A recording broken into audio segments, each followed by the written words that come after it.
Bonjour, chers abonnés de La vie sereine. Dans la vie, il y a des sacrifices nés de l'amour, mais il y a aussi ceux qui naissent du choix le plus déchirant qu'une femme doit faire face au désespoir. Mon histoire commence par un tel sacrifice. Pour sauver mon père de la prison, j'ai épousé un homme tétraplégique, dans un état végétatif. Mais un an après notre mariage, on a découvert que j'étais enceinte. À cet instant, ma belle-mère, en larmes de rage, m'a hurlé dessus. Rasez-lui la tête sur le champ.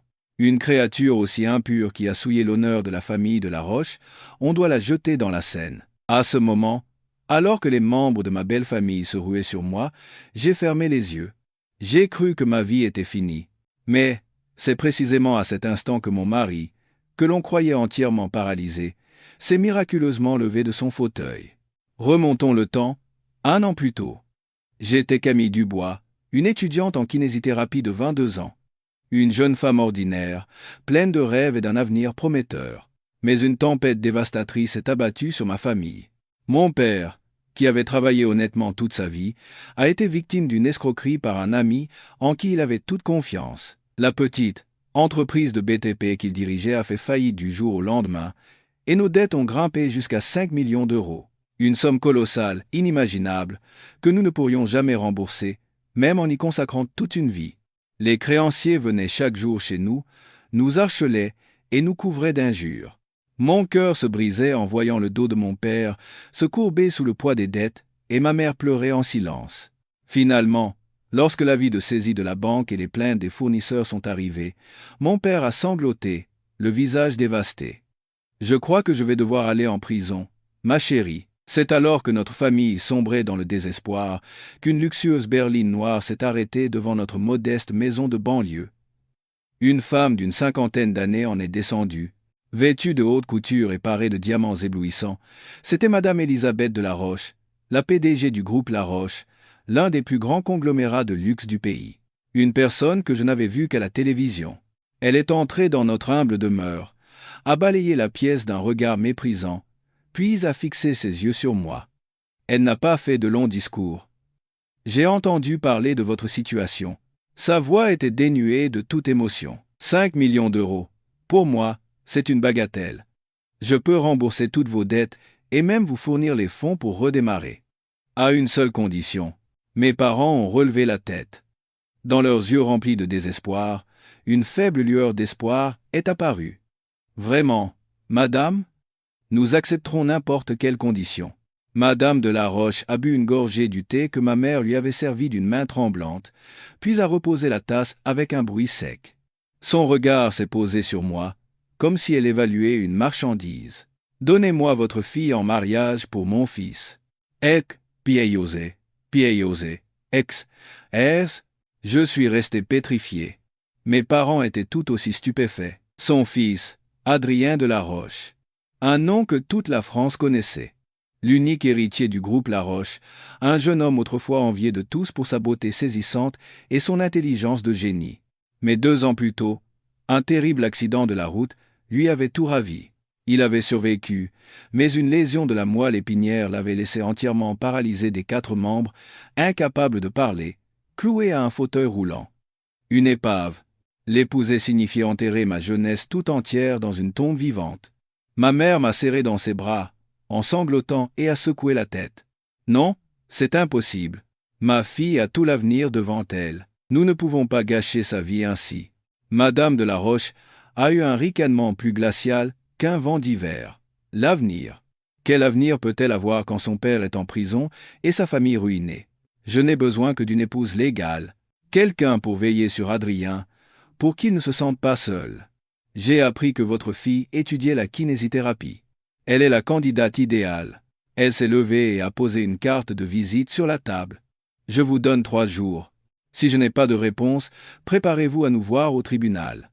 Sur ces mots, elle est partie. Dans notre modeste maison, il ne restait plus que l'odeur entêtante de son parfum de luxe et un silence de mort. Cette nuit-là, je n'ai pas dormi. Assise seule dans l'obscurité, j'ai pleuré sans fin. Une vie à soigner un mari paralysé, à me morfondre dans une maison étrangère. Un avenir où je devrais peu être porté l'enfant d'un homme que je n'aimais pas. Rien que d'y penser, j'ai tout fait. Mais alors, le visage de mon père, ses cheveux grisonnants, ses traits creusés par l'inquiétude, et sa voix désespérée me sont revenus à l'esprit. Je ne pouvais pas le laisser aller en prison. Je ne pouvais pas regarder ma famille s'effondrer. Au 3e jour, avant l'aube, j'ai composé le numéro sur la carte de visite. La voix de Madame de la Roche était toujours aussi froide. J'accepte votre proposition. Ma voix, brisée par les pleurs, était à peine audible. Après un court silence, j'ai entendu un rire satisfait à l'autre bout du fil. Très sage décision, jeune fille. À cet instant, mon destin était scellé. J'avais vendu ma jeunesse et mon bonheur pour la paix de ma famille. Je pensais que ma vie ne serait plus qu'une succession de jours sombres et désespérés. Mais j'étais loin de me douter que derrière le fauteuil roulant de mon mari, paralysé, se cachait un secret terrible et inimaginable. Un secret qui allait bouleverser nos destins à tous. Mon mariage a eu lieu une semaine plus tard. C'était à peine un mariage, juste une formalité rapide et froide à la mairie. Pas de robe de mariée immaculée, pas de fleurs parfumées, pas de vœux chaleureux. Je portais une simple robe que ma mère m'avait confectionnée à la hâte. Mes parents, assis dans un coin, avaient les yeux rougis à force de retenir leurs larmes. De l'autre côté, Madame de la Roche était assise, impassible, les jambes croisées. À côté d'elle se trouvait mon époux, Adrien. Il était dans son fauteuil roulant électrique. Son costume noir coûteux faisait ressortir la pâleur de sa peau, qui n'avait pas vu le soleil depuis longtemps. Il était toujours aussi beau, sculptural, mais ses yeux fixaient le vide, sans expression. Il n'a pas dit un mot, ne m'a pas jeté un seul regard. Il ressemblait à une belle poupée qu'on avait placée là pour compléter la scène. Quand l'officier d'état civil a appelé nos noms et que j'ai signé le registre, ma main tremblait comme une feuille. Avec ma signature maladroite, ma vie de jeune fille libre a officiellement pris fin. Dès que la cérémonie fut terminée, Madame de la Roche, sans un mot d'adieu à mes parents, a fait signe à un garde du corps de pousser le fauteuil d'Adrien. J'ai jeté un dernier regard à mes parents, esquissant un sourire forcé pour les rassurer, puis je les ai suivis en silence. La berline de luxe nous a conduits à l'hôtel particulier de la famille de la Roche, dans un des quartiers les plus huppés de Paris. Le portail en fer forgé, immense et ouvragé, s'est ouvert puis refermé derrière nous avec un bruit sourd. C'était comme si la porte d'une prison se refermait. La demeure était aussi grandiose et somptueuse qu'un château, mais une atmosphère glaciale et sinistre y régnait. Pas un rire, seul le bruit de mes talons sur le marbre et le roulement des roues du fauteuil d'Adrien résonnaient sèchement. Madame de la Roche m'a conduite à une chambre immense au bout d'un couloir du 1er étage. Luxueusement décorée, mais tout y était froid, statique, dépourvu de toute chaleur humaine. « Voici votre chambre », sa voix était de glace. « À partir d'aujourd'hui, ta mission est de t'occuper d'Adrien. Les repas, les médicaments, jusqu'à ses besoins les plus intimes, tout devra passer par toi. Chaque matin, à 7 heures précises, tu le lèveras, le laveras et l'habilleras. Déjeuner à midi, dîner à 10 à 9 heures, coucher à 20 et 1 heure. Cet emploi du temps ne doit souffrir d'aucun écart, pas même d'une minute.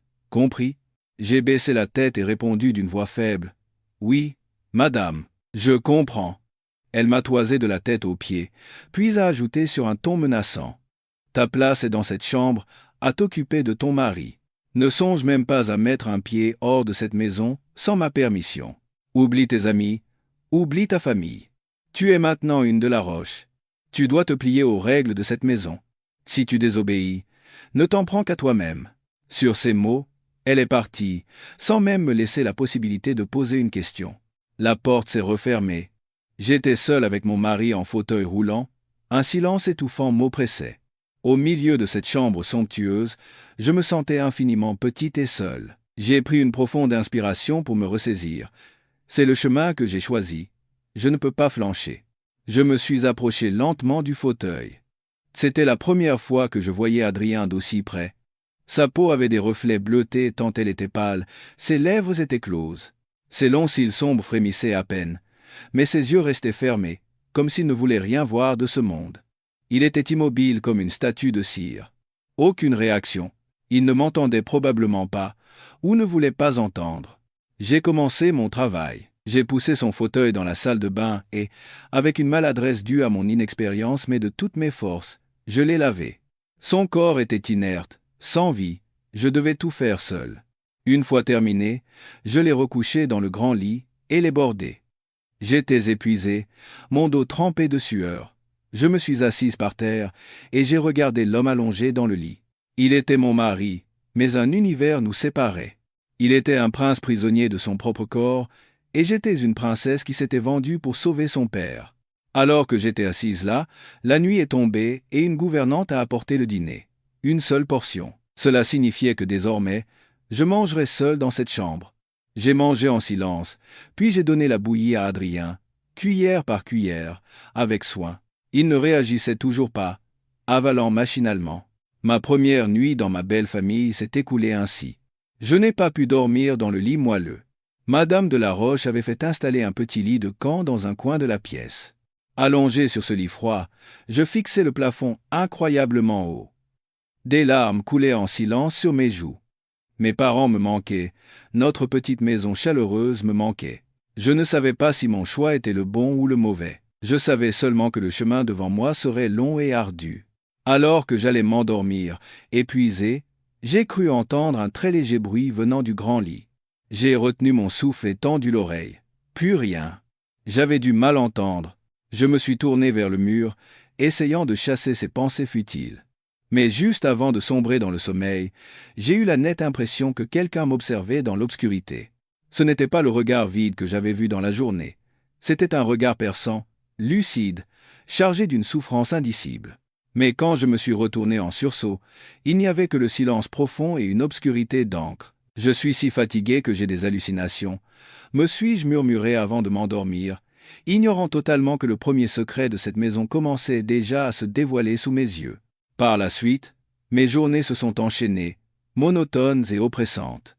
Ma vie n'était pas différente de celle d'une infirmière emprisonnée dans la chambre nuptiale.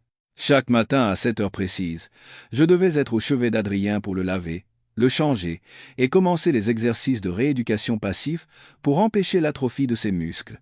Chacun de mes gestes était sous la surveillance de Madame de la Roche. Elle entrait sans frapper, m'inspectant de son regard acéré comme si elle cherchait la moindre erreur.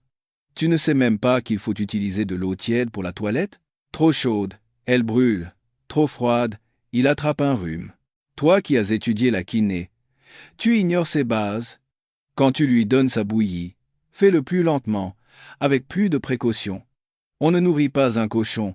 S'il s'étouffe, ce sera ta responsabilité. » Ces reproches faisaient partie de mon quotidien. Je me contentais de baisser la tête et de faire mon travail en silence. Me rebeller ? De quel droit ? C'est moi qui avais accepté ce marché, moi qui avais vendu ma liberté. Je devais maintenant avaler toute l'amertume.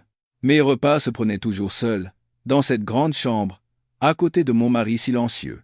La solitude et l'humiliation rongeaient mon âme jour après jour. Les dîners en famille où nous rions tous ensemble, même avec seulement quelques morceaux de tofu dans le ragoût, me manquaient terriblement. Ici, même les mets les plus raffinés avaient le goût du sable amer dans ma bouche. Dans cette maison, outre Madame de la Roche, une autre personne me mettait constamment mal à l'aise. C'était l'oncle d'Adrien, Charles de la Roche, qui était donc mon oncle par alliance. La quarantaine, toujours impeccablement vêtu, un sourire constant aux lèvres, il jouait le rôle de l'oncle affectueux, dévasté par le malheur de son neveu. Il venait presque tous les jours, apportant toutes sortes de fortifiants et de compléments alimentaires coûteux. « Ma chère Camille, vous avez bien du courage, me disait-il toujours d'une voix pleine de compassion. Portez un si lourd fardeau à votre jeune âge. Si vous avez besoin de quoi que ce soit, n'hésitez jamais à le dire à votre oncle. » Pourtant, étrangement, je n'éprouvais aucune sympathie pour cet homme. Derrière son sourire et ses mots bienveillants, je sentais toujours une hypocrisie et un calcul. Quand il regardait Adrien, je percevais une lueur de jubilation très subtilement dissimulée. Il restait de longs moments dans la chambre, posant des questions sur l'état d'Adrien, des questions si détaillées qu'elles en devenaient suspectes. Les réflexes, la respiration, le sommeil et même ses fonctions d'élimination. Au début, je pensais que c'était simplement l'inquiétude d'un oncle. Mais avec le temps, j'ai eu l'impression qu'il s'agissait d'une surveillance, comme s'il voulait s'assurer qu'Adrien restait bien une épave. Un après-midi, alors que je nettoyais la chambre, il est entré avec une grande corbeille de fruits. « Ah, Camille, comment va notre cher Adrien aujourd'hui ? » Comme d'habitude, monsieur, ai-je répondu sans cesser mon travail. Il s'est approché du lit, a longuement observé Adrien, puis est venu vers moi et a baissé la voix comme pour me confier un secret. Quel destin tragique que celui de notre Adrien. Il était la fierté de notre famille, si brillant et talentueux, et en une nuit, tout s'est effondré. Je vivais au jour le jour dans l'hypocrisie étouffante de cette maison. Mon seul réconfort était lorsque j'étais seul avec Adrien. Il ne parlait ni ne bougeait, mais son silence était plus apaisant que les paroles douces mais mensongères des autres. J'ai commencé à lui parler. Je lui racontais les livres que je lisais, la musique que j'écoutais, mes souvenirs d'enfance. Je savais qu'il ne m'entendait peu, être pas, mais je continuais.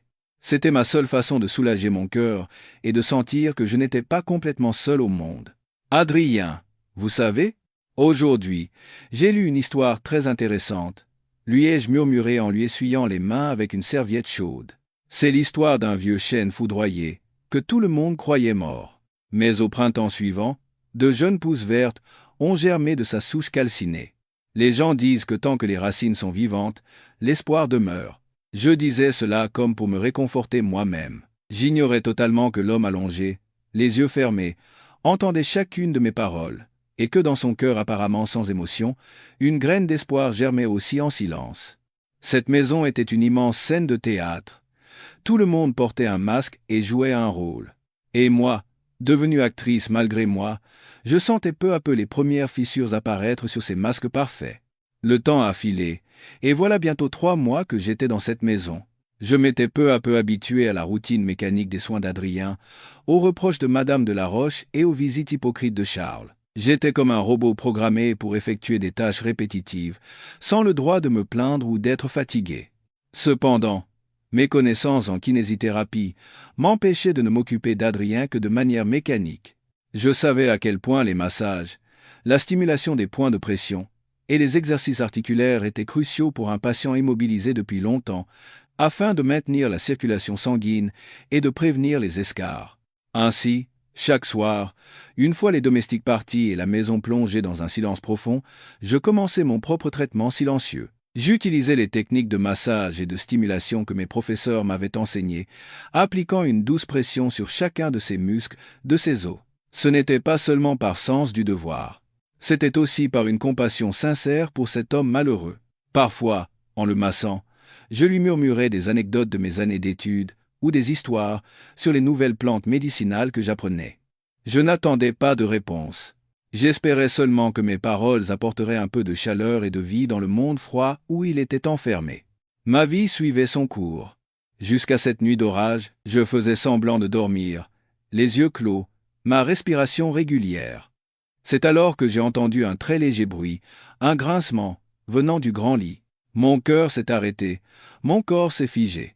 Je gardais les yeux fermés, mais tous mes sens étaient tendus comme un arc. En retenant mon souffle, j'ai entendu le froissement d'une couverture, suivi d'un long silence. Je sentais un mouvement infime dans l'air. L'homme sur le lit n'était plus immobile. Il bougeait. J'ai entrouvert les yeux, un tout petit peu. Sous la faible lumière qui filtrait du couloir, une scène que je n'oublierai jamais s'est déroulée. Adrien de la Roche, que je croyais totalement paralysé, tentait de se redresser en s'agrippant au montant du lit avec une douleur incroyable. Tout son torse tremblait, les muscles de ses bras étaient si tendus que les veines bleues ressortaient. La sueur perlait sur son front et coulait sur ses tempes, mais il serrait les dents sans émettre un son. J'ai failli crier, mais j'ai rapidement couvert ma bouche de ma main. Qu'est-ce que c'est? Un rêve? La réalité? Il était assis. Mais ma stupeur ne s'est pas arrêtée là. Une fois assis, il a repris son souffle un instant, puis a recommencé sa lutte contre son propre corps. Il s'est soutenu de ses 2 bras et a lentement déplacé son corps vers le bord du lit. Puis il a posé ses 2 pieds sur le sol froid. C'étaient bien ses jambes, celles qui pendaient mollement pendant la journée. Elles tremblaient violemment, mais c'était le tremblement d'un effort surhumain pour supporter un poids immense. Il s'est agrippé fermement au lit, concentrant toute sa force dans ses 2 jambes qui semblaient inutiles. Son visage était crispé de douleur, mais dans ses yeux fermés brillait une volonté d'acier terrifiante. Et finalement, il s'est mis debout, seul. À cet instant, mon monde a basculé. Il titubait comme un enfant qui fait ses premiers pas, une main toujours agrippée au lit. Son corps entier ne cessait de trembler, mais il était debout, debout sur ses deux pieds. Le spectacle était si irréel, si choquant, que je ne pouvais plus respirer, je ne pouvais que regarder. Après avoir trouvé son équilibre un instant, il a lâché le lit et a lentement tendu la main vers l'armoire proche. Il a fait un pas, puis un autre, incroyablement difficile et précaire. C'était comme s'il traînait d'invisibles et lourdes chaînes. Il s'est appuyé sur l'armoire, puis sur le mur, se déplaçant dans l'obscurité. Il est allé jusqu'à la fenêtre et a longuement regardé la pluie qui tombait à verse. Puis il s'est retourné et a commencé à faire le tour de la chambre. Sa démarche, surtout sa jambe droite, semblait plus faible. Elle traînait légèrement sur le sol, produisant un frottement minuscule. C'est là que j'ai tout compris. Je savais qu'il y avait une paire de vieilles baskets usées cachées sous le lit. Elles étaient à lui. Il s'entraînait à marcher. Chaque nuit, quand tout le monde dormait, quand il me croyait profondément endormi, il menait cette bataille acharnée, seul dans l'obscurité. Le mystère des baskets était résolu, mais un secret bien plus grand et plus effrayant se dévoilait sous mes yeux. Pourquoi? Pourquoi devait-il faire ça? Pourquoi tromper tout le monde, y compris sa propre mère? Le fait qu'il puisse guérir n'était-il pas une bonne nouvelle? Pourquoi devait-il jouer cette comédie parfaite, paraissant être une épave aux yeux du monde entier? Derrière cette apparence fragile et immobile, que cachait-il? Allongé dans mon lit, mon corps était glacé mais ma tête brûlait. Je n'avais plus peur. J'étais submergé par une confusion et un choc extrême. L'homme que je plaignais, que je croyais être une malheureuse victime du destin, était en réalité un homme doté d'une volonté de fer et porteur d'un secret capable de renverser le ciel. Tout ce que je savais de lui, de cette maison, de ce mariage, était un mensonge. Le cœur battant à tout rompre, je suis resté immobile. J'ai réalisé que j'avais mis les pieds par hasard dans une partie d'échecs dangereuse. Une partie dont je ne connaissais ni les règles, ni qui étaient mes alliés ou mes ennemis. Et mon mari légal, cet homme qui marchait dans l'ombre, était au centre de ce jeu. Que devais-je faire maintenant? Faire semblant de ne rien savoir ou le confronter? Quelle que soit l'option, un danger inimaginable m'attendait. Mais une chose était sûre, après cette nuit, ma vie dans cette maison ne serait plus jamais la même. Allongé, rigide comme un morceau de bois sur mon lit de camp, mon esprit tournait à une vitesse sans précédent. Tous les détails, tous les événements depuis mon arrivée dans cette maison, défilaient dans ma tête comme un film en accéléré. Le visage froid de Madame de la Roche, le sourire hypocrite de Charles et ses questions suspicieusement détaillées, et le regard d'Adrien, qui semblait vide, mais qui parfois laissait échapper une lueur acérée. Toutes les pièces éparpillées commençaient enfin à s'assembler, formant une image d'ensemble encore floue mais terrifiante. Je ne sais pas combien de temps je suis resté ainsi, même après qu'Adrien, épuisé, fut retourné dans son lit et se fut recouché comme si de rien n'était, mon cœur battait toujours la chamade. Sa comédie était si parfaite. Sans ses baskets, sans ma curiosité cette nuit-là, je n'aurais probablement jamais connu la vérité. Cette nuit-là, j'ai passé une nuit blanche. Toutes sortes de pensées se bousculaient dans ma tête. Que devais-je faire maintenant? Continuer à vivre dans ce mensonge, en faisant semblant de ne rien savoir? Non, c'était impossible. Je ne pouvais pas vivre chaque jour aux côtés d'un homme dont j'ignorais la véritable nature. Je devais le confronter. Je devais savoir pourquoi il s'imposait cette comédie, si douloureuse et si méticuleuse. Le lendemain matin, je me suis levé à l'heure habituelle et je me suis occupé d'Adrien comme si de rien n'était. Je l'ai lavé, changé et lui ai donné son petit déjeuner. Mais à l'intérieur, c'était la tempête. J'ai essayé de ne laisser transparaître aucune émotion, mais je savais moi-même que mon regard sur lui n'était plus le même. Ce n'était plus de la simple pitié. C'était un mélange de suspicion, de confusion et d'un peu de peur. Adrien, lui, était toujours le même. Une poupée de cire sans émotion, les yeux fermés. Mais j'ai senti qu'il avait remarqué mon changement subtil. Être avait-il senti le léger tremblement de ma main en lui essuyant le visage, ou entendu les battements plus rapides de mon cœur. Toute la matinée, l'air dans la chambre était étrangement lourd et étouffant. Madame de la Roche est passée, m'a lancé quelques pics comme d'habitude, et est repartie. Charles est également venu, avec son sourire hypocrite. Mais aujourd'hui, en l'écoutant, j'ai eu des frissons. Notre neveu est-il toujours le même? Aucune amélioration. Camille? Oh, quel dommage! Chaque mot qu'il prononçait semblait cacher une jubilation cruelle.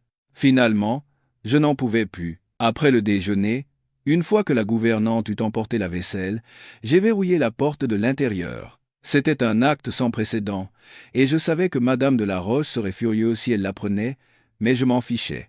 À cet instant, je ne voulais qu'une chose, des réponses. J'ai tiré une chaise et je me suis assise en face du fauteuil roulant d'Adrien. Il avait toujours les yeux fermés. J'ai pris une profonde inspiration et j'ai dit d'une voix tremblante mais claire: « Arrêtez de jouer la comédie, Adrien. J'ai tout vu la nuit dernière. » L'air dans la pièce s'est figé. J'ai vu ses longs cils frémir. Il a lentement ouvert les yeux. C'était la première fois que je le regardais droit dans les yeux, alors qu'il était pleinement conscient. Ses yeux n'étaient plus vides. Dans ses pupilles sombres et profondes, il y avait une fatigue extrême, une douleur et une lueur d'une acuité terrifiante. Il m'a regardé sans la moindre surprise, comme s'il s'attendait à ce que ce jour arrive. « Qu'avez-vous vu » Sa voix rauque a résonné faiblement. C'était la première fois qu'il parlait en 2 ans. Sa voix était un peu maladroite, inutilisée depuis longtemps, mais elle était grave et distincte. En entendant sa voix, j'ai ressenti un choc mêlé d'un certain soulagement.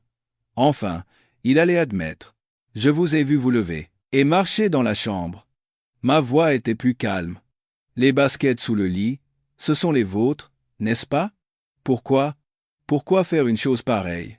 Qu'essayez-vous d'accomplir en trompant tout le monde? » Adrien est resté silencieux un long moment. Il a regardé par la fenêtre. Son regard était lointain, empreint d'une tristesse infinie.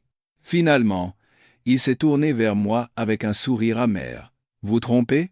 Si je n'avais pas fait ça, je ne serais probablement pas en train de vous parler en ce moment, Camille. » Il a prononcé mon nom, naturellement, familièrement. « Qu'est-ce que vous voulez dire? » J'ai froncé les sourcils. « Pensez-vous que mon accident d'il y a 2 ans était un simple accident? » Sa voix est devenue glaciale. « Non, c'était une tentative de meurtre. Un complot parfaitement orchestré par la personne en qui j'avais le plus confiance. Un membre de ma propre famille. » Qui? Une tentative de meurtre? Un membre de la famille? C'était une histoire horrible, qui dépassait l'entendement. Il m'a raconté qu'il y a 2 ans, alors qu'il était en voyage d'affaires, les freins de sa voiture avaient soudainement lâché dans une descente, et il avait plongé dans un ravin. Il avait miraculeusement survécu, mais avec de graves blessures, à la colonne vertébrale. Mais ce qui l'avait fait le plus souffrir, plus que les blessures physiques, c'était un appel téléphonique qu'il avait surpris alors qu'il était aux soins intensifs. Le cerveau de l'opération reprochait à son homme de main de ne pas avoir fait le travail correctement, de l'avoir laissé en vie. Et cette voix, c'était une voix qu'il ne pourrait jamais oublier. « C'était qui » ai-je demandé d'une voix tremblante. Adrien a fermé les yeux, le visage douloureux. « Mon oncle, Charles de la Roche. » Je suis resté sans voix. Charles, l'homme qui faisait semblant de s'inquiéter pour son neveu.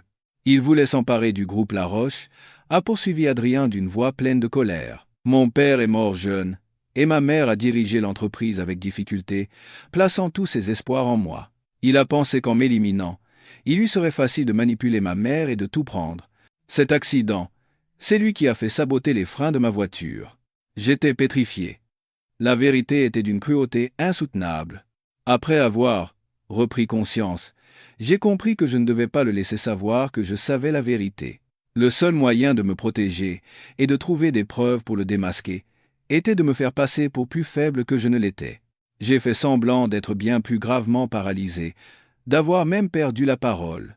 Je voulais qu'il baisse sa garde, et mes prévisions se sont avérées justes. Ces 2 dernières années, il n'est pas venu me voir par inquiétude, mais pour vérifier que j'étais bien devenu une épave inutile.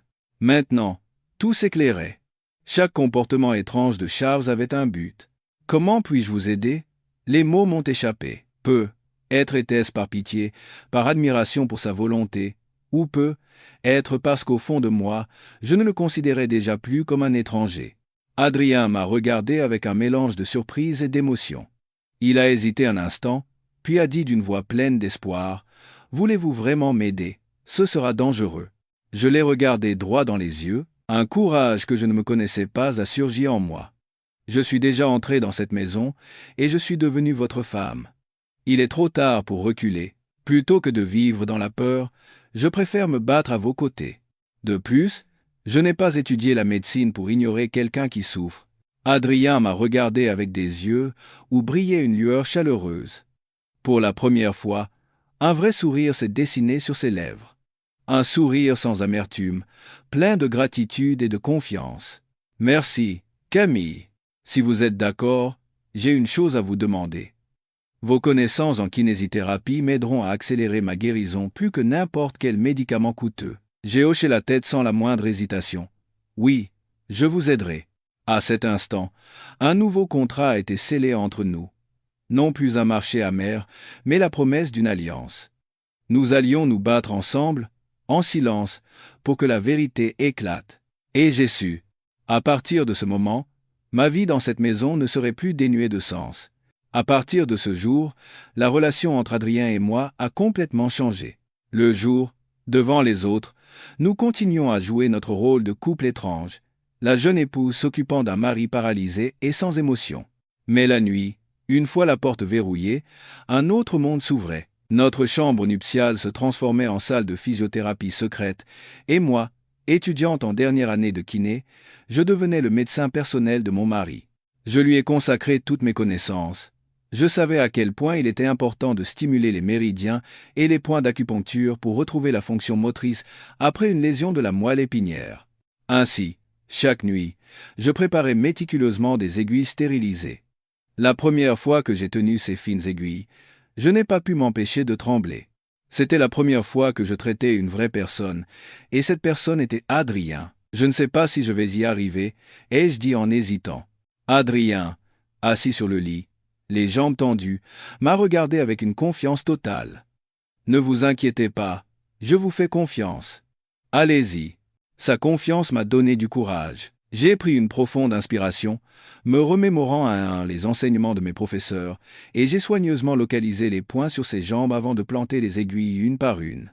Au début, son visage s'est crispé de douleur, mais il a rapidement serré les dents et a enduré sans se plaindre. Mon cœur se serrait en voyant les perles de sueur sur son front. Après la séance d'acupuncture, je réchauffais les points avec du moxa, puis je commençais les massages et la stimulation. Je massais de toutes mes forces le long des méridiens, pressant les points vitaux pour aider à la circulation de son énergie et détendre ses muscles raidis. C'était un travail extrêmement ardu, et chaque nuit, j'étais courbaturé et trempé de sueur. Mais la moindre amélioration de son état suffisait à faire disparaître toute ma fatigue. Au début, il n'avait presque aucune force dans les jambes, mais après un mois de traitement régulier, ses muscles se sont visiblement raffermis et ses réflexes se sont améliorés. Il pouvait maintenant se lever et marcher seul de manière beaucoup plus stable. Pendant ces heures de traitement silencieux, nous avons commencé à nous parler davantage. Il m'a parlé de son enfance, de la pression d'être l'unique héritier, et des rêves que l'accident lui avait volés. Derrière son apparence froide se cachait un homme chaleureux et profond. Moi aussi, je me suis ouverte, lui parlant de ma famille et de mon rêve modeste d'ouvrir un petit cabinet de kiné pour soigner les gens. Nous avons découvert en l'autre une âme sœur solitaire. Les sentiments entre nous ont germé naturellement, sans bruit. C'était comme un ruisseau s'écoulant doucement dans la nuit, s'infiltrant dans chaque recoin de nos âmes et irriguant la terre aride.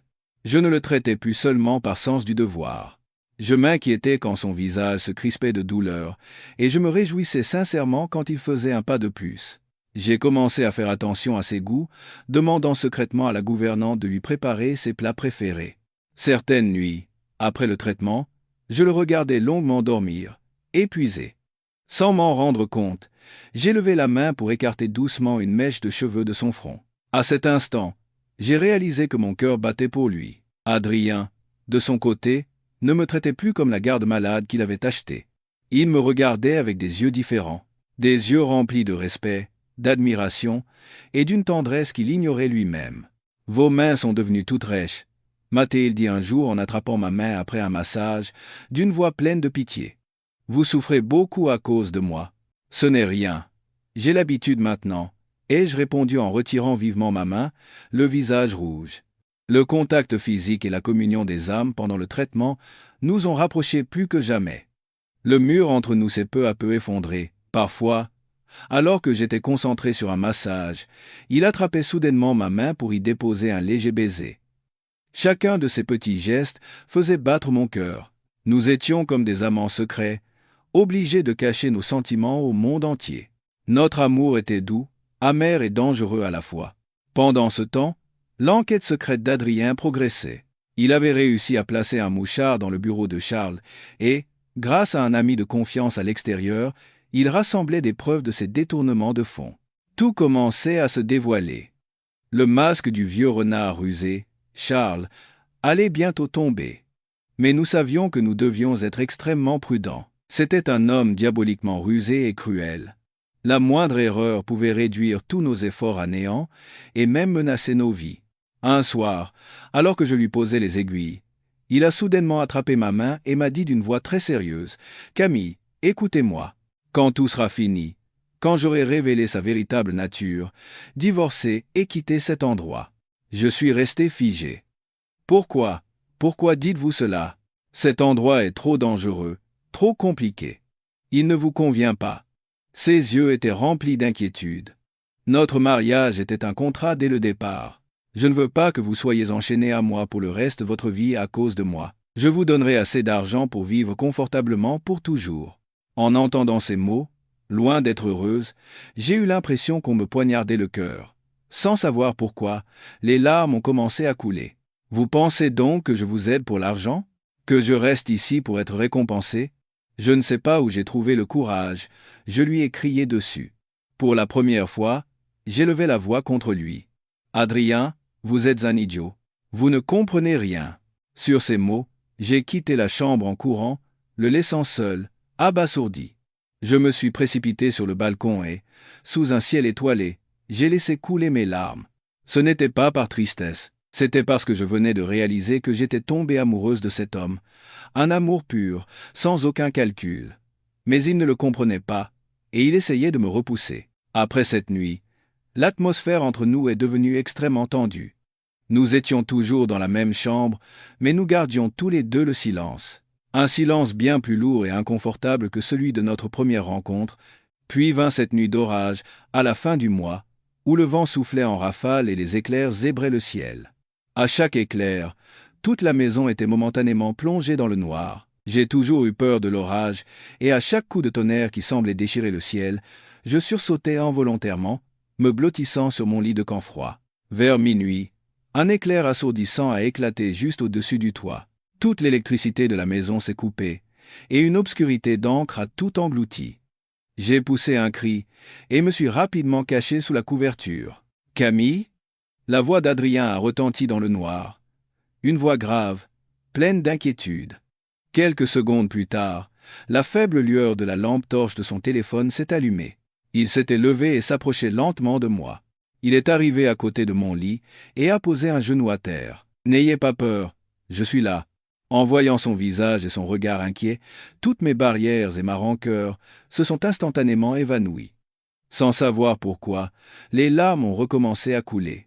En me voyant pleurer, Adrien a semblé un peu désemparé. Il a levé la main pour essuyer doucement les larmes sur ma joue. « Camille !» Sa voix est devenue sérieuse. « Je suis désolé pour l'autre jour. J'ai dit des choses que je n'aurais pas dû. C'est juste que je ne voulais pas que vous souffriez. Je ne voulais pas vous entraîner dans cette affaire dangereuse. Je vous dois déjà tant.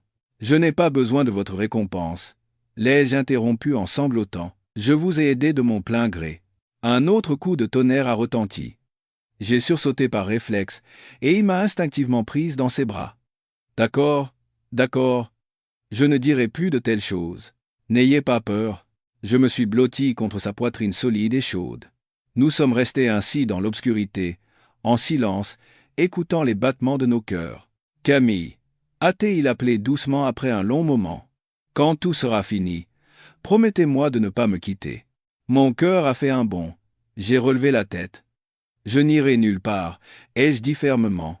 Si vous ne me chassez pas.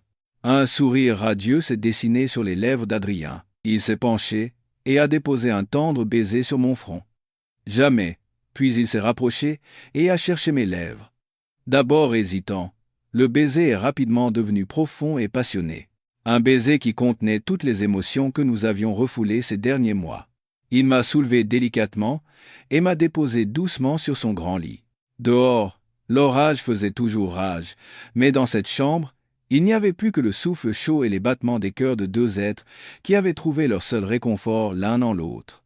Cette nuit-là, le mur invisible entre nous s'est complètement effondré. Cette nuit-là, nous sommes devenus vraiment l'un à l'autre, non par contrat, mais par amour.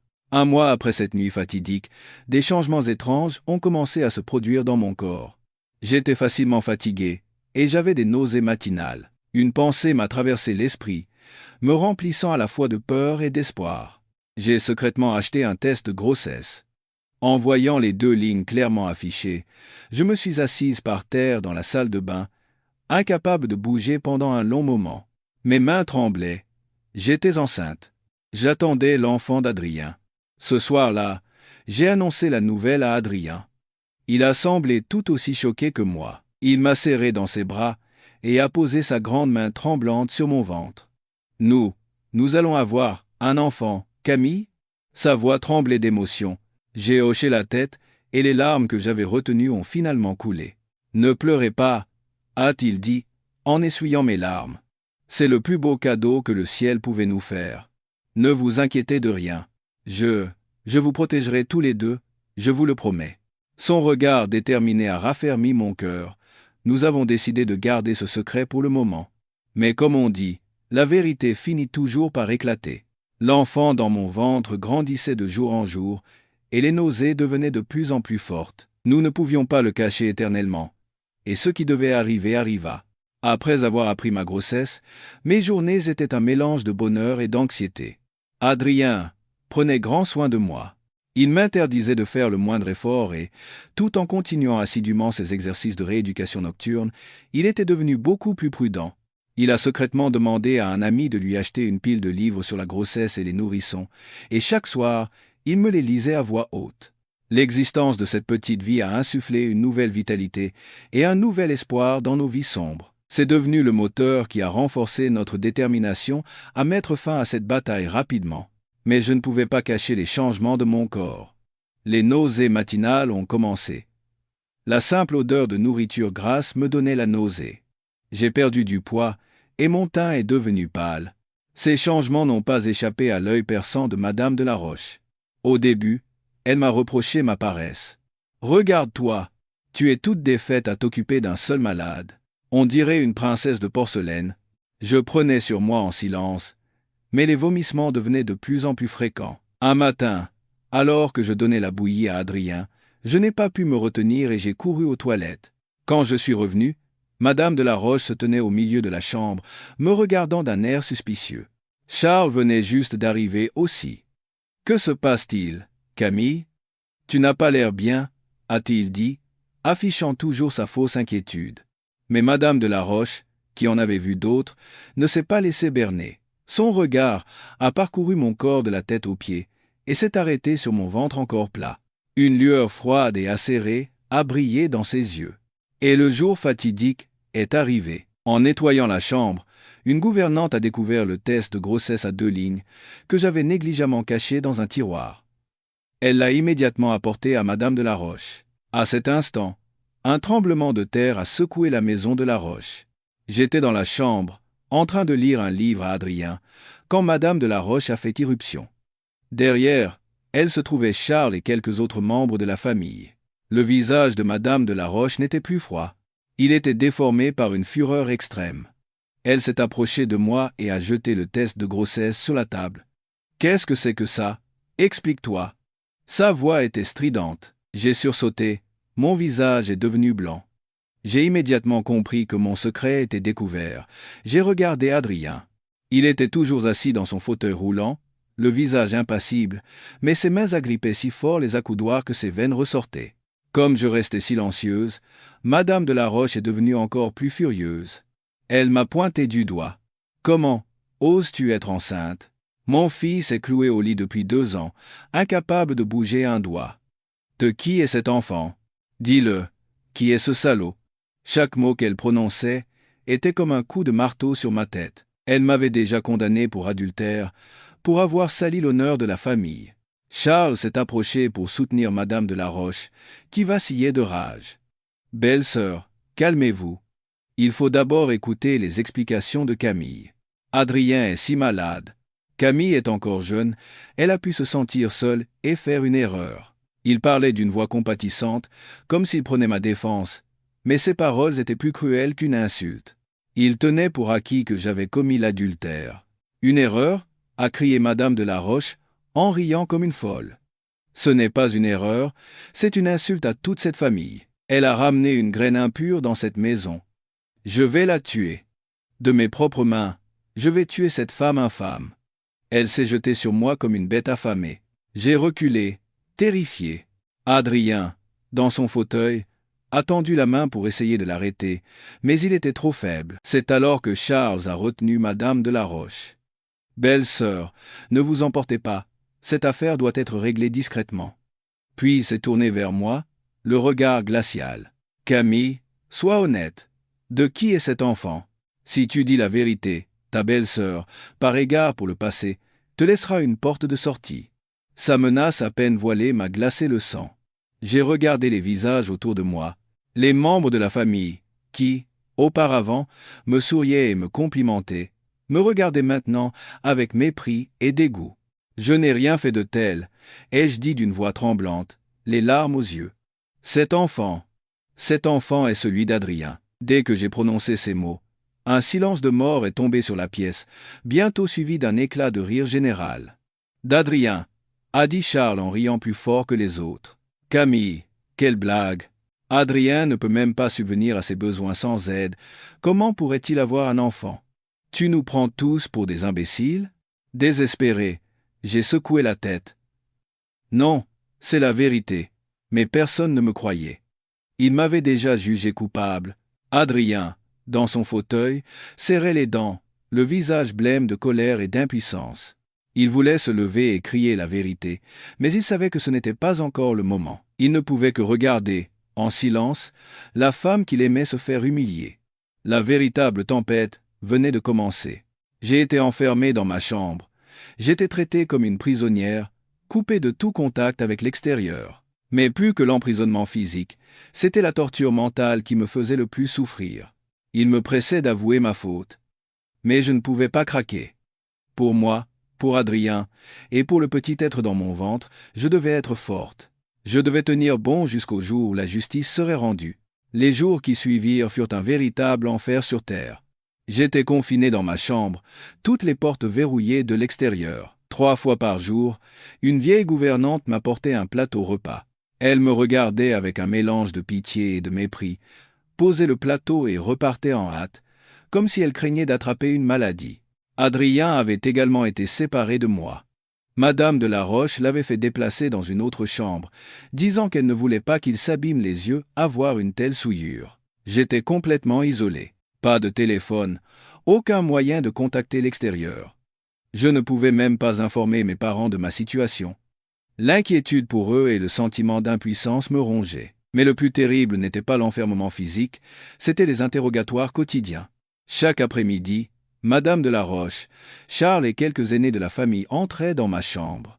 Ils ne me frappaient pas, mais leurs paroles étaient plus acérées que des couteaux, poignardant ma dignité et mon honneur. « Parle !» disait Madame de la Roche, assise sur une chaise, les yeux injectés de sang. « Qui est-ce? Depuis combien de temps le vois-tu? Combien de fois l'as-tu fait entrer dans cette maison ?» Je me contentais de secouer la tête, les larmes aux yeux. Je n'ai vraiment rien fait de tel. « Tu nies encore ?» a ricané une vieille tante. « Tu n'as rien fait, mais ton ventre s'arrondit tout seul? Quel effronté !» Ils m'insultaient à tour de rôle avec les mots les plus vils et les plus méchants. Ils inventaient toutes sortes de scénarios sur la façon dont j'avais fait entrer mon amant en cachette, sur les choses sordides que nous avions faites quand personne ne regardait. Je ressentais un dégoût et une honte extrême. J'ai essayé de m'expliquer, de supplier, mais toutes mes paroles se perdaient dans leurs injures et leurs ricanements. Au milieu de cette torture psychologique, Charles jouait toujours le rôle de l'homme doux et juste. Il arrêtait Madame de la Roche quand elle s'emportait trop. « Belle sœur, calmez-vous. Si on lui demande gentiment, elle finira par parler. » Puis, il se tournait vers moi avec un air compatissant. « Camille, ton oncle comprend ta détresse. Avec Adrien dans cet état, il est normal qu'à ton jeune âge, ton cœur ait vacillé. Je ne te blâme pas. Dis-nous simplement, qui est cet homme, et je te promets de demander à ta belle-sœur de te laisser une porte de sortie. On réglera ça discrètement. Tu accoucheras, tu partiras avec une grosse somme d'argent, et ce sera mieux pour tout le monde, n'est-ce pas? » Ces paroles semblaient bienveillantes, mais c'était en réalité un piège cruel. Il me forçait à avouer un crime que je n'avais pas commis. Si j'acceptais, je serais à jamais marqué comme une femme infidèle, et l'enfant dans mon ventre serait traité comme un bâtard. J'ai serré les dents, et je l'ai regardé droit dans les yeux. « Mon oncle, je vous le répète, je n'ai rien fait de mal. » Ma réponse ferme a semblé l'exaspérer. Le sourire hypocrite a disparu de son visage, remplacé par une expression froide et cruelle. « Bien, si tu t'obstines, ton oncle ne te ménagera plus. » Il a sorti son téléphone de sa poche et a montré une vidéo à Madame de la Roche. Belle-sœur, en fait, je la faisais suivre discrètement depuis un certain temps. Je ne voulais pas envenimer les choses, mais aujourd'hui, je n'ai pas le choix. L'écran montrait une vidéo de la caméra de surveillance du jardin. On me voyait en train de parler avec un jeune garde du corps de la maison. Quelques semaines plus tôt, en me promenant, je l'avais vu s'occuper d'orchidées, et, comme ma mère aime aussi les orchidées, je lui avais posé quelques questions. La conversation n'avait duré que quelques minutes et était totalement innocente. Mais la vidéo avait été habilement montée. Seuls les moments où je souriais et où le garde du corps se grattait la tête, embarrassé, avaient été gardés, donnant l'impression que nous avions un rendez-vous secret. Pour ne rien arranger, Charles a également montré des captures d'écran de SMS, des messages doux envoyés du numéro du garde du corps à un numéro inconnu. Le contenu faisait allusion à moi. « Camille, tu me manques tellement. Y aura-t-il une chance ce soir? Ne t'inquiète pas, la présidente ne saura rien. Je serai prudent. » Voilà, a dit Charles en claquant le téléphone sur la table. Regardez, belle-sœur, elle s'amusait avec ce garde du corps sous notre propre toit. Elle a osé tromper notre Adrien et faire entrer son amant pour se livrer à des actes immondes. En voyant ces preuves, Madame de la Roche s'est mise à trembler de tout son corps.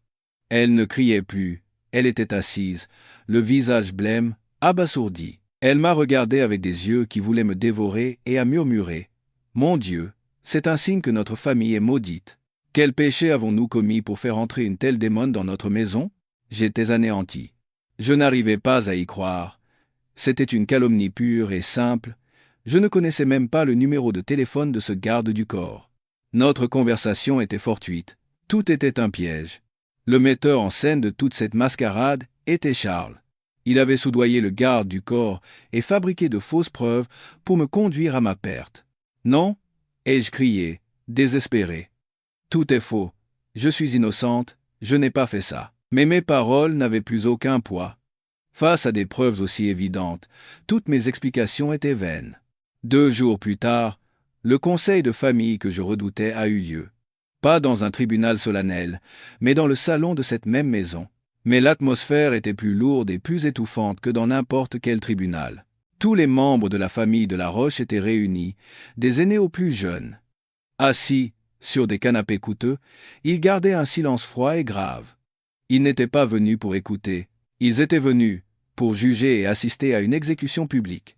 Des gouvernantes m'ont traîné hors de ma chambre. Après plusieurs jours sans manger correctement et sous le choc psychologique, je tenais à peine debout. Elles m'ont forcé à m'agenouiller au milieu du salon, sur le sol de marbre froid. J'ai levé la tête et j'ai regardé les visages autour de moi. C'étaient les mêmes personnes qui, auparavant, me souriaient et me complimentaient sur ma piété filiale. Maintenant, leurs yeux n'exprimaient que mépris et dégoût. Madame de la Roche était assise à la place d'honneur, figée comme une statue. À côté d'elle, Charles, dissimulant sa jubilation sournoise sous un masque de tristesse. Adrien était là aussi. Il était assis dans son fauteuil roulant, à l'écart, dans un coin. Il avait toujours son expression vide habituelle, les yeux fermés, mais je pouvais voir ses mains serrées si fort qu'elles en étaient blanches. Les jointures de ses doigts semblaient sur le point de percer sa peau. Lui aussi souffrait, tout comme moi. Aujourd'hui, a commencé Madame de la Roche, sa voix sèche résonnant dans le salon. Je vous ai tous réunis pour que vous soyez témoins de la honte abjecte de notre famille. Cette bru, que j'ai accueillie et couverte de bienfaits, a trahi la confiance de toute la famille. Elle a forniqué avec un autre homme, porte son enfant, et a jeté l'opprobre sur nos ancêtres. Elle a marqué une pause, a pris une profonde inspiration, puis a poursuivi d'une voix ferme. Selon les coutumes de notre famille, une femme aussi impure devrait avoir la tête rasée, être enfermée dans une porcherie et jetée dans la Seine. Cependant, par égard pour la vie innocente qu'elle porte et pour préserver le peu d'honneur qu'il nous reste, nous allons d'abord l'enfermer dans le cellier et la faire surveiller étroitement. Le jour de la naissance, l'enfant sera confié à l'assistance publique, et cette femme sera chassée de cette maison pour ne jamais y revenir. Y a-t-il des objections? Le salon était silencieux comme une tombe. Personne ne s'est opposé. Leur silence était un consentement. Le verdict, cruel et inhumain, était tombé. Non, ai-je hurlé avec le peu de force qu'il me restait. Je suis innocente. Ce n'est pas vrai. Mon enfant est du sang et de la roche. Mais mes cris ont été couverts par le ricanement de Charles. Camille, même dans cette situation, tu n'as toujours pas retrouvé la raison? Toutes les preuves sont là. Ne rends pas les choses plus laides. Il s'est tourné vers Madame de la Roche et a dit respectueusement « Belle-sœur, permettez-moi de corriger moi-même cette nièce effrontée. Plus on attend, plus les choses risquent de se compliquer. » Sur ce, il a retroussé ses manches et s'est approché de moi. Son visage n'avait plus rien de doux. La férocité d'une bête affamée s'y lisait. J'ai reculé, terrifié, mais mon dos a heurté un mur froid. Je ne pouvais plus reculer. Arrêtez! Un cri faible mais puissant a retenti du coin de la pièce. Tout le monde s'est retourné, surpris. C'était Adrien. Il avait ouvert les yeux, et ses yeux n'étaient plus vides. Il brûlait de colère. Charles s'est arrêté un instant, surpris, puis a ricané. « Adrien, que comptes-tu faire? Tu veux défendre cette femme infidèle? Regarde-toi. Tu as déjà du mal à t'occuper de toi-même. De quel droit interviens-tu » Il avait raison. À leurs yeux, Adrien n'était plus qu'une épave inutile, et ses paroles n'avaient aucun poids. Il n'a pu prêter attention à Adrien et s'est de nouveau approché de moi. Sa main allait toucher mon épaule. J'ai fermé les yeux, attendant l'humiliation imminente. Mais c'est alors que l'impensable s'est produit. Une main, dure comme un étau d'acier, a saisi le poignet de Charles et l'a serré fermement. Charles, surpris, s'apprêtait à insulter celui qui l'interrompait, mais en voyant qui le tenait, son visage est devenu livide. La surprise a rapidement fait place à une terreur extrême. C'était Adrien. Il n'était plus assis dans son fauteuil roulant. Avec une force incroyable, il se redressait, se mettant lentement, mais sûrement, debout. Il se tenait au milieu du salon, grand comme une montagne. Le fauteuil roulant est tombé sur le sol avec un bruit sourd. Le silence dans le salon était total. Tout le monde, y compris Madame de la Roche, le regardait, la bouche bée, les yeux ronds. Ils n'en croyaient pas leurs yeux. Adrien, qui avait vécu en tétraplégique pendant 2 ans, celui qu'ils avaient toujours considéré comme une épave, était maintenant debout, sur ses 2 pieds. « Mon oncle » a dit Adrien. Sa voix n'était plus faible ni hésitante. Elle était grave, ferme et d'une froideur terrifiante. « Oseriez-vous toucher à ma femme ?» Le visage de Charles était blanc comme un linge, il bégayait. « Ah, Adrien, comment peux-tu » Adrien n'a pas répondu. Il a resserré sa prise, et Charles a poussé un grognement de douleur. Il a regardé son oncle abasourdi droit dans les yeux, puis a balayé du regard les visages pétrifiés des membres de sa famille. Son regard était glacial, chargé de toute la colère qu'il avait réprimée pendant 2 ans. « Votre pièce de théâtre, mon oncle, s'arrête ici. » Le miracle s'était produit, mais ce n'était pas un miracle tombé du ciel. C'était le résultat d'une volonté hors du commun et d'un effort incessant dans l'ombre. Et maintenant, il était temps pour ce guerrier de revenir réclamer justice pour lui-même et pour la femme qu'il aimait. La véritable tempête ne faisait que commencer. Le silence dans le vaste salon était si total qu'on aurait pu entendre une épingle tomber, le souffle rauque des gens et les battements frénétiques de leur cœur. Le temps semblait s'être arrêté. Tous les regards étaient fixés sur l'homme qui se tenait debout au milieu de la pièce. Adrien. Ses jambes tremblaient encore légèrement, mais il se tenait droit comme un roc. La lumière des lustres somptueux se déversait sur lui, projetant une longue ombre sur le sol de marbre. Il dégageait une aura de danger et d'autorité, une image que personne dans cette maison n'aurait pu imaginer au cours des 2 dernières années. Madame de la Roche fut la première à sortir de sa stupeur. Elle se leva en titubant, les lèvres tremblantes. « Adrien, tu es debout » Mon Dieu, je ne rêve pas, n'est-ce pas? Mon fils. Elle pleurait et riait en même temps, s'apprêtant à courir vers lui. Mais le regard froid de son fils la cloua sur place. Ce regard n'exprimait ni la joie des retrouvailles, ni l'émotion face à l'inquiétude de sa mère. Il n'y avait que de la distance, une profonde douleur et une immense déception. Pendant ce temps, Charles, dont le poignet était toujours prisonnier, avait perdu toute couleur. Il luttait pour se libérer, mais en vain. La main d'Adrien, cette main qu'il avait secrètement entraînée pendant 2 ans, le serrait comme un étau. La douleur qui irradiait de son poignet jusqu'à son cerveau le ramena à la raison, une raison bien plus terrible que l'inconscience. Il regarda Adrien, ses yeux remplis non seulement de stupeur, mais aussi de la terreur panique d'une bête acculée. « Adrien, depuis quand? Depuis quand? Es-tu guéri ?» Il tenta un sourire forcé. « C'est une bénédiction pour notre famille. Tu aurais dû nous le dire, nous nous sommes tous inquiétés. » Il essayait de retourner la situation, de jouer le rôle de l'oncle attentionné, se réjouissant de la guérison de son neveu, mais il était trop tard. Adrien ne lui répondit pas. Il tourna la tête vers moi, qui le regardais, abasourdi, les larmes coulant toujours. Son regard glacial devint soudain incroyablement doux et chaleureux. Il lâcha le poignet de Charles, qui s'effondra sur le sol. Puis, il s'approcha lentement de moi. Chacun de ses pas était encore un peu maladroit, mais ferme et déterminé. Chaque pas semblait écraser le cœur de toutes les personnes présentes. Il s'arrêta devant moi, se pencha et me releva doucement. Il leva la main pour essuyer les larmes sur mes joues. « Je suis désolé. » Sa voix basse était pleine de regret. « Je suis vraiment désolé de t'avoir laissé traverser tout ça toute seule. Tu as tellement souffert, Camille. » Je ne pus rien dire. Je secouais simplement la tête. Mes larmes redoublèrent, mais ce n'étaient plus des larmes d'humiliation. C'étaient des larmes d'émotion, de bonheur et de soulagement. Enfin, il s'était levé pour moi. Après m'avoir relevé, il me fit passer derrière lui, devenant un mur solide pour me protéger de leurs regards acérés. Puis, il se retourna pour faire face à toute la famille. Il n'était plus une épave inutile.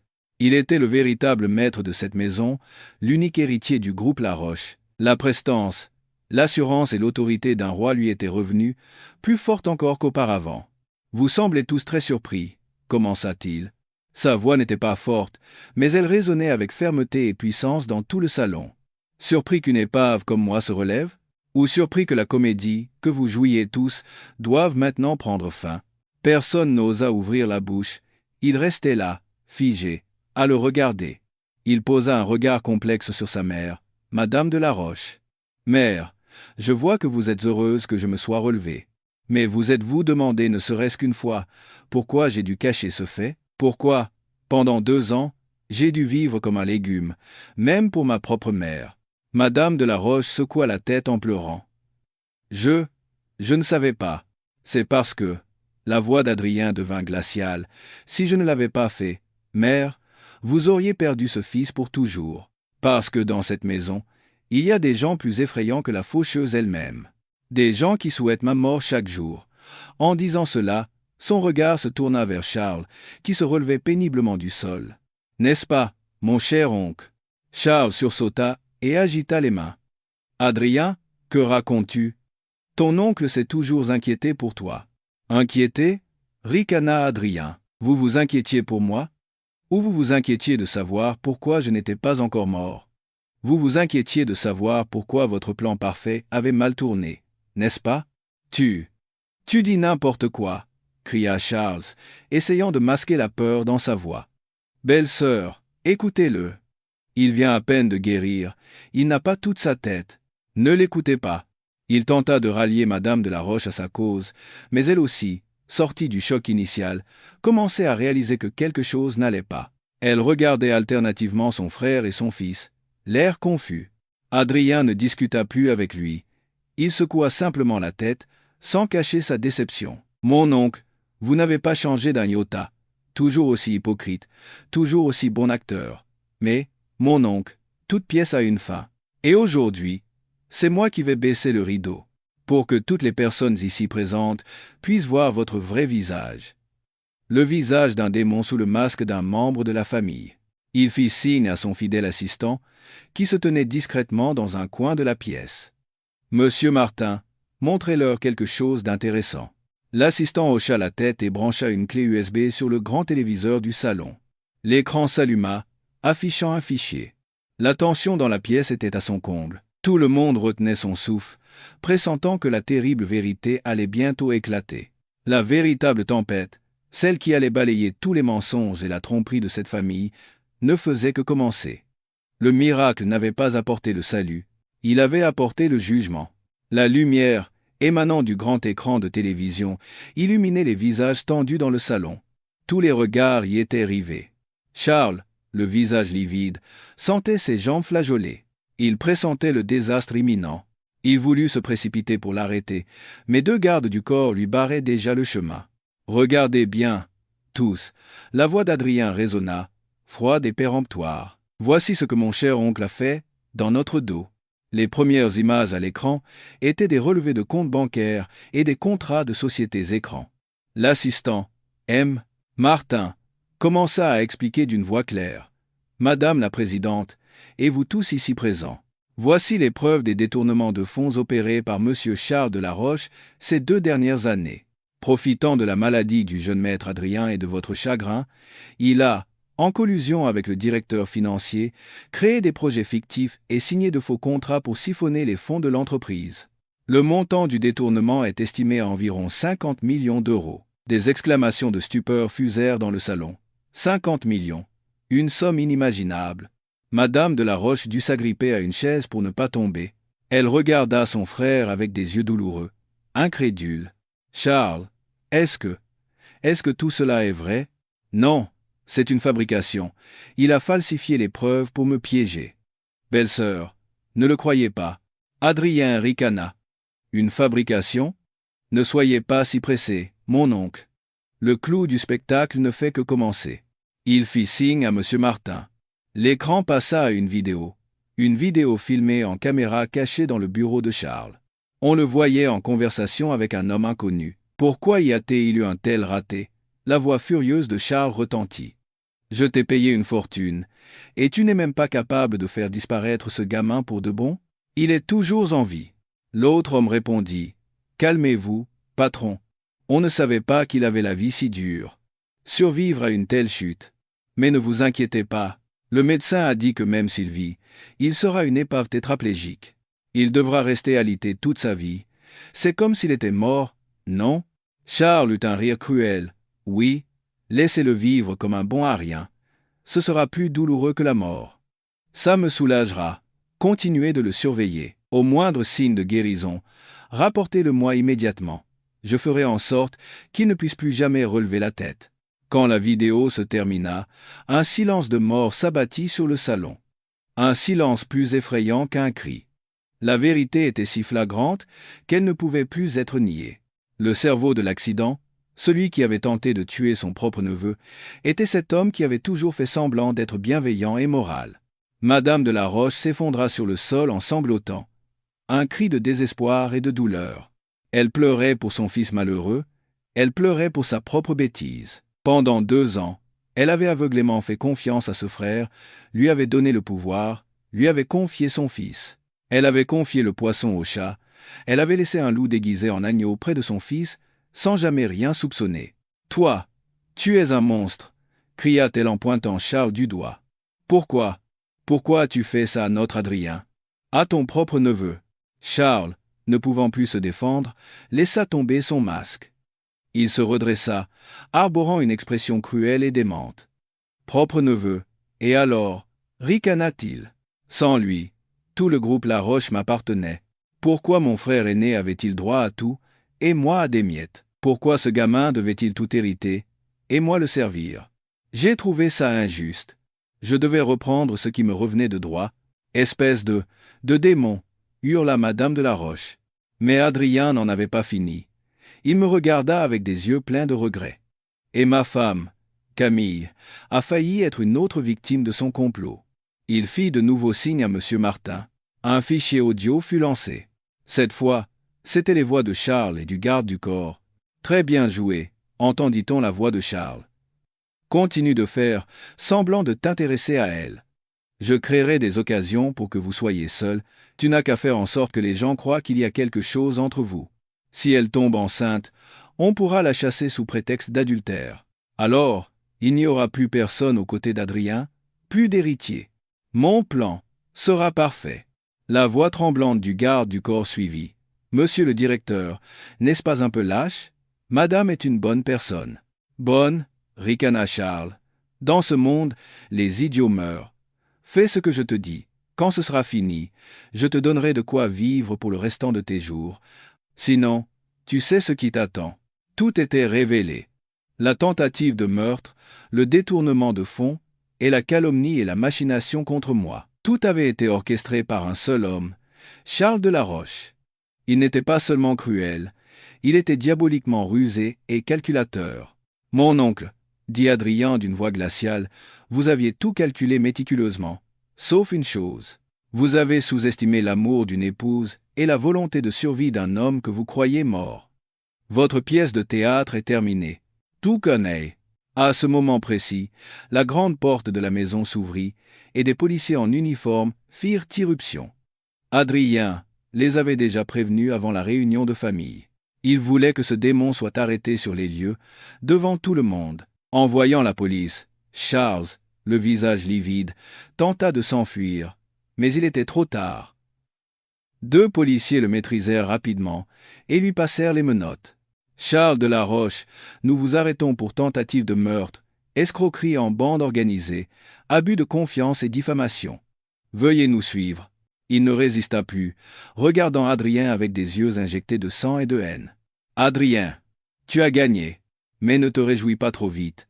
Même mort, je ne te laisserai pas en paix. La police l'emmena. Les membres de la famille de la Roche regardèrent, abasourdis, la voiture de police s'éloigner, sirène hurlante. Après le passage de la terrible tempête, il ne restait que des ruines et des débris. Le rideau du mensonge était tombé, mais il ne restait que la douloureuse vérité.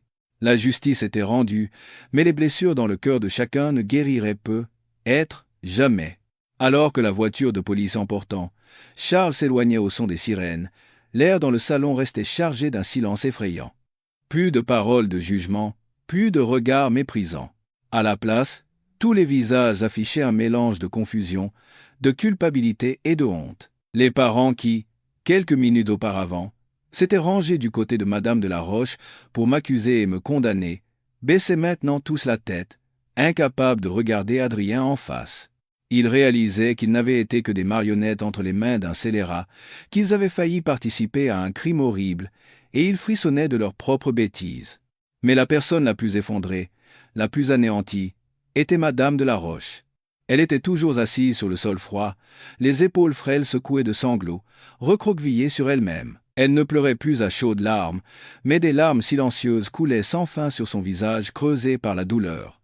Le chagrin d'avoir perdu son mari, la douleur de l'accident de son fils, et maintenant la trahison de son frère en qui elle avait le plus confiance, tout s'abattait sur elle en même temps, brisant complètement cette femme autrefois puissante et arrogante. Elle avait commis une terrible erreur. Son autoritarisme et son orgueil démesuré lui avaient bandé les yeux, l'empêchant de distinguer la vérité du mensonge. Elle n'avait pas cru son fils, elle n'avait pas cru la seule bru qui s'était sincèrement occupée de lui. À la place, elle avait cru un loup déguisé en agneau, et à cause de cela, elle avait failli tuer de ses propres mains son propre petit-fils. « Mère, » dit Adrien. Sa voix n'était plus froide, mais empreinte de tristesse et de fatigue. Il s'approcha pour l'aider à se relever, mais Madame de la Roche repoussa sa main. Elle leva la tête, regardant alternativement son fils et moi, et dit, les yeux pleins de regret et de remords. « Ne me touche pas, ne me touche pas. » Sa voix était brisée. « Je ne mérite pas d'être ta mère. Je suis une mère horrible. Je n'ai pas su te protéger, et j'ai failli tuer ta femme et mon petit-fils. Je suis une criminelle. J'ai péché contre toi, contre ma bru, contre toute la famille de la Roche. » En disant cela, elle se mit à pleurer comme une enfant. En voyant son désarroi, mon cœur se serra. Il était vrai qu'elle m'avait fait beaucoup de mal, mais en fin de compte, elle n'était qu'une pauvre mère, trompée et manipulée par un scélérat. Adrien ne dit plus rien. Il regarda sa mère en silence. Lui aussi avait probablement besoin de temps pour digérer sa propre douleur et sa déception. Il se tourna vers les parents figés comme des statues. Vous avez tous assisté à une pièce de théâtre intéressante aujourd'hui, n'est-ce pas? Sa voix calme fit sursauter tout le monde. Une pièce dont nous étions tous les acteurs. Certains ont joué les méchants, d'autres les gentils, et d'autres encore n'étaient que des spectateurs emportés par le vent. Mais maintenant que le rideau est tombé, je vous invite tous à vous regarder en face. Demandez-vous si le rôle que vous avez joué dans cette pièce était honorable ou lâche. Il marqua une pause et poursuivit d'une voix ferme. À partir de maintenant, c'est moi, et moi seul, qui prendrai les décisions concernant les affaires internes de la famille de la Roche. Je n'ai besoin ni de l'ingérence ni du jugement de personne. Si quelqu'un a une objection, il peut quitter cette maison sur le champ. Personne n'osa ouvrir la bouche. Ils se contentèrent de baisser la tête et de quitter le salon en silence. Et dans la maison balayée par une tempête dévastatrice, le silence revint. Le procès de Charles fut rapide. Face aux enregistrements, aux vidéos et aux aveux de ses complices, preuves irréfutables, il dut finalement avouer tous ses crimes. Le tribunal le condamna sévèrement pour tentative de meurtre, escroquerie en bande organisée, abus de confiance et diffamation. Il écopa d'une très lourde peine de prison et dut rembourser la totalité des sommes détournées au groupe La Roche. La justice, bien que tardive, avait enfin été rendue. Le démon avait payé pour ses crimes, et mon innocence avait été prouvée devant la loi et le monde. Après le procès, Adrien m'a emmené chez mes parents pour que je me repose. Pour la première fois depuis 1 an, je suis retourné dans notre petite maison chaleureuse. Mes parents, qui connaissaient maintenant toute la vérité, m'ont serré dans leurs bras et ont longuement pleuré. Ils étaient à la fois peinés pour leur fille qui avait tant souffert, et heureux qu'elle ait enfin trouvé le vrai bonheur. Adrien est venu en personne devant mes parents, et s'est incliné profondément. « Papa, maman, à cause de moi, Camille a enduré beaucoup de souffrances. Je suis sincèrement désolé, je vous le promets. Je consacrerai le reste de ma vie à Camille, et je la protégerai pour qu'elle ne soit plus jamais blessée. » Face à ce gendre admirable et sincère, mes parents n'eurent plus aucune inquiétude. Ils lui confièrent volontiers leur fille unique. Pendant mon séjour chez mes parents, Adrien est venu me voir tous les jours. Il n'était plus le PDG froid et distant d'un grand groupe. Il retroussait ses manches pour aider ma mère en cuisine, jouait aux échecs pendant des heures avec mon père, et chaque soir, il me massait avec soin les jambes gonflées par la grossesse. Sa sincérité et sa chaleur ont peu à peu guéri toutes les blessures de mon cœur. Une semaine plus tard, Madame de la Roche est venue chez nous. Sans berline de luxe, sans garde du corps, seule, vêtue simplement, le visage défait. Elle est restée longtemps devant notre porte, hésitant à sonner. C'est ma mère, en sortant les poubelles, qui l'a découverte, surprise. Elle n'avait plus rien de l'air arrogant et hautain d'autrefois. Elle a baissé la tête et a dit d'une voix tremblante, « Madame, je suis venue vous présenter mes excuses. Je voudrais voir ma bru un instant. » Ma mère, qui a bon cœur, lui a ouvert la porte en silence. En entrant, Madame de la Roche m'a vu assis sur le canapé et n'a pu se retenir. Elle s'est agenouillée devant moi. « Camille, j'ai eu tort. C'est moi la coupable. J'ai été une belle-mère horrible, une femme stupide. S'il te plaît, pardonne-moi, » a-t-elle dit en pleurant. Je me suis précipité pour l'aider à se relever, et Adrien est sorti de la cuisine en courant. « Mère, que faites-vous? Levez-vous. »« Non, » a-t-elle dit en secouant la tête. « Je ne me relèverai pas tant que ma bru ne m'aura pas pardonné. Je t'ai fait des choses terribles. Je ne t'ai pas cru. Je t'ai insulté. J'ai même failli vous tuer. Toi et mon petit-fils. Je ne mérite pas le pardon. Mais, je t'en supplie, donne-moi une chance de me racheter. Laisse-moi au moins voir le visage de mon petit-fils. » En voyant sa douleur et son remords, mon cœur s'est attendri. Ma rancune semblait s'évanouir. Après tout, toutes ses actions étaient motivées par un amour aveugle pour son fils. J'ai regardé Adrien, il m'a regardé en retour. Son regard disait « Je respecterai ta décision, quelle qu'elle soit. » J'ai pris une profonde inspiration et j'ai dit « Mère, levez-vous. Le passé est oublié. Je ne vous en veux pas. Vous êtes toujours la mère d'Adrien et la grand-mère de mon enfant. » Madame de la Roche a relevé la tête et m'a regardé avec des yeux pleins de larmes et de gratitude. À cet instant, j'ai su que toute rancœur était vraiment dissipée. La justice, ce n'est pas seulement punir les méchants, c'est aussi pardonner et faire preuve de clémence envers ceux qui se repentent. Et seul le pardon peut apporter la véritable paix du cœur. Après ce jour, Adrien et moi ne sommes pas retournés dans le grand hôtel particulier. Il contenait trop de souvenirs douloureux et de sombres devoirs. Nous voulions commencer une nouvelle vie, dans un endroit complètement nouveau. Adrien a acheté une petite maison, chaleureuse et ensoleillée, en périphérie de la ville. Elle avait un grand jardin où je pouvais planter les herbes médicinales que j'aimais. Il a dit que cet endroit serait notre véritable foyer, rempli uniquement d'amour et de rire. Mais avant de déménager, Adrien a fait quelque chose qui m'a profondément touché. Il a utilisé une partie de sa fortune personnelle pour rembourser toutes les dettes de mon père et l'aider à relancer son entreprise. Il a dit à mon père, « Papa, ne refusez pas. Ce n'est pas de la charité, c'est ma responsabilité en tant que gendre. Pour que Camille soit sereine, il faut que vous puissiez vivre heureux, sans souci d'argent. » Son geste n'a pas seulement sauvé notre famille de la difficulté, il a aussi redonné à mon père son honneur et sa confiance. Avec les conseils et le soutien d'Adrien, l'entreprise de mon père s'est rapidement redressée et est devenue encore plus prospère qu'auparavant. Mes parents ont enfin pu profiter d'une vieillesse aisée et paisible. Madame de la Roche, elle aussi, a beaucoup changé après avoir reçu mon pardon. Elle n'était plus la femme d'affaires froide et autoritaire. Elle est devenue une personne douce et bienveillante. Elle a quitté son poste de PDG du groupe, a confié toute la direction à Adrien et s'est retirée pour se consacrer à des œuvres de charité, passant son temps à préparer l'arrivée de son petit-fils. Elle venait souvent me voir, m'apportant toutes sortes de plats fortifiants et tricotant elle-même des chaussons et des bonnets pour le bébé. Notre relation belle-mère, Bru, autrefois pleine de conflits et de suspicions, était maintenant aussi chaleureuse et proche que celle d'une mère et sa fille. J'ai réalisé que derrière sa carapace se cachait une mère et une grand-mère ordinaires, aimant passionnément ses enfants. Quelques mois plus tard, j'ai donné naissance à des jumeaux, 2 garçons en parfaite santé et adorables. Le jour de mon retour de la maternité, nos 2 familles étaient réunies pour nous fêter. Adrien, tenant ses 2 petits garçons dans ses bras, arborait un sourire heureux qu'on ne lui avait jamais vu.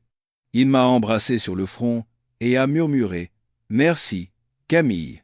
Merci d'être entrée dans ma vie et de m'avoir offert une famille aussi parfaite. » Madame de la Roche et ma mère se disputaient joyeusement pour savoir qui allait tenir les petits-enfants. Les 2 grands-mères, l'une autrefois reine du monde des affaires et l'autre ayant vécu une vie modeste, étaient maintenant les meilleures amies du monde, partageant leurs expériences de puériculture. En les voyant, mon cœur s'est rempli de chaleur. Notre vie a ouvert un nouveau chapitre, chargé mais rempli de rires et de bonheur. Nos 2 fils ont grandi, entourés de l'amour de toute la famille. Ils ressemblaient à leur père, intelligents et espiègles, et surtout très attachés à leurs parents. Adrien est devenu le dirigeant d'un immense groupe, mais il n'a jamais oublié de consacrer du temps à sa famille. Il n'a jamais manqué un seul moment important de la croissance de ses enfants. Il était le meilleur des maris et un père parfait. Moi aussi, j'ai réalisé mon rêve. Avec le soutien d'Adrien, j'ai ouvert mon propre cabinet de kinésithérapie, que j'ai appelé La Sérénité. Mon cabinet n'était pas seulement un endroit où l'on soignait les maux du corps avec des massages et des exercices, mais aussi un lieu où l'on pansait les blessures de l'âme. Je donnais régulièrement des consultations gratuites aux personnes dans le besoin et partageais mes connaissances sur la santé avec la communauté locale. J'ai trouvé la joie et le sens de ma vie en aidant les autres. Chers abonnés, mon histoire a commencé par un mariage arrangé amer et un sacrifice dans le désespoir. J'ai dû affronter d'innombrables épreuves, des humiliations et un complot terrible. Mais au final, avec de la bonté, de la persévérance et un peu de chance, j'ai trouvé le véritable bonheur. J'ai trouvé un mari qui m'aime sincèrement, 2 fils adorables et une famille solide qui me soutient toujours. Mon histoire voulait peu être vous transmettre ce message. Dans la vie, nous sommes parfois confrontés à des situations difficiles et nous devons faire des choix ardus. Mais n'abandonnez jamais l'espoir.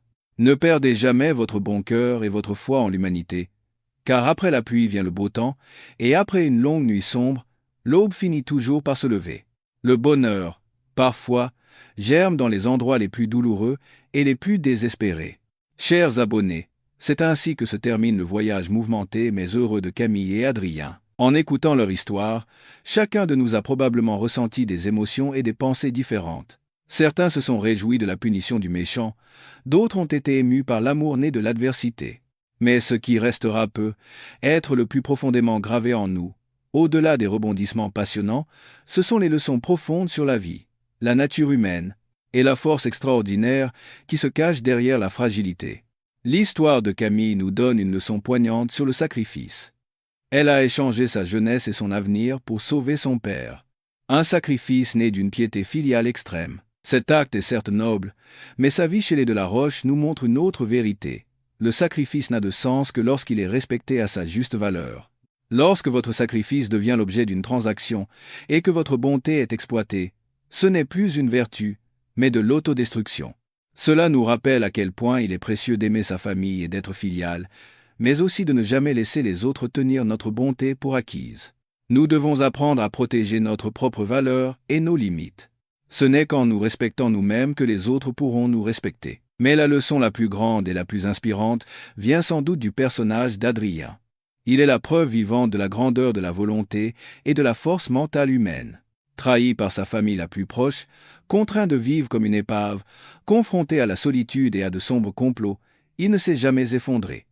Il a choisi de se battre, un combat silencieux, solitaire et douloureux. Chaque nuit, alors que le monde entier dormait, il affrontait seul la douleur physique, s'entraînant à marcher pas à pas, arrachant sa vie aux portes de la mort. Son exemple, au-delà de l'admiration, allume en nous une flamme d'espoir. Il nous montre que le plus grand obstacle ne vient pas de l'extérieur, mais de l'abandon de soi.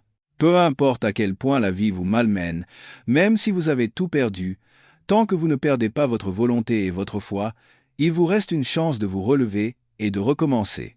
Comme le vieux chêne foudroyé dont parlait Camille, tant que les racines sont vivantes, les bourgeons de la vie finiront toujours par éclore. Et dans l'obscurité de la tromperie et de la haine, une fleur appelée amour a discrètement éclos. L'amour de Camille et d'Adrien n'est pas né d'une rencontre romantique, mais de la compassion, de l'empathie et de la confiance. Camille s'est approchée d'Adrien non pas parce qu'il était un riche héritier, mais parce qu'elle a vu, derrière son immobilité, la souffrance et la solitude. Avec sa bonté et ses connaissances médicales, elle a guéri non seulement ses blessures physiques, mais aussi celles de son âme. Inversement, Adrien a trouvé en Camille la seule lumière et la seule chaleur de son monde froid. Leur amour nous enseigne que le véritable amour n'est pas une question de possession ou de belles paroles, mais un voyage à deux à travers la tempête. Voir la plus grande faiblesse de l'autre et, au lieu de s'en détourner, rester à ses côtés, lui tendre la main et se battre ensemble. C'est cela, l'amour. Enfin, cette histoire est un témoignage puissant de la vérité du karma, de la loi de cause à effet. Un scélérat comme Charles, aussi rusé et méticuleux soit-il, a fini par payer pour ses crimes. Le repentir tardif de Madame de la Roche a également été une leçon coûteuse sur les dangers de l'autoritarisme et de la confiance aveugle. La vie, à sa manière, est juste. Les graines du mal que vous semez aujourd'hui ne porteront peut-être pas leurs fruits immédiatement, mais un jour, vous récolterez inévitablement des fruits amers. Inversement, la bonté et la bienveillance de Camille, bien qu'elle lui ait valu au départ des moments difficiles et injustes, ont finalement été récompensées de la plus précieuse des manières, la paix du cœur et une famille heureuse. Alors, espérons que cette histoire nous permette à tous de trouver notre propre sens. Soyez dévoués à vos parents, mais n'oubliez pas de vous aimer et de vous respecter. Face aux difficultés et aux épreuves, ne vous découragez pas facilement. La force de la volonté peut accomplir des miracles inimaginables. Partagez un amour sincère, c'est le remède le plus efficace pour toutes les blessures. Et surtout, croyez toujours en la justice et en la loi de cause à effet. Vivez avec bonté. Une bonne cause mènera inévitablement à un bon résultat. La vie n'est pas toujours un long fleuve tranquille, mais si nous tenons bon après chaque tempête, un ciel plus clair et un arc-en-ciel éclatant nous attendront. Merci infiniment à vous, chers abonnés, d'avoir écouté jusqu'au bout. Si cette histoire et ces leçons vous ont touché, si elles vous ont donné un peu de force et de foi en la vie, n'hésitez pas à cliquer sur le bouton j'aime et à vous abonner à la chaîne La Vie Sereine. Chacun de vos abonnements est non seulement un grand encouragement pour nous, mais il contribue également à partager ces messages humains avec un plus grand nombre de personnes et à les aider à trouver la lumière et la direction dans leurs propres difficultés. Merci infiniment. Et à bientôt pour une nouvelle histoire.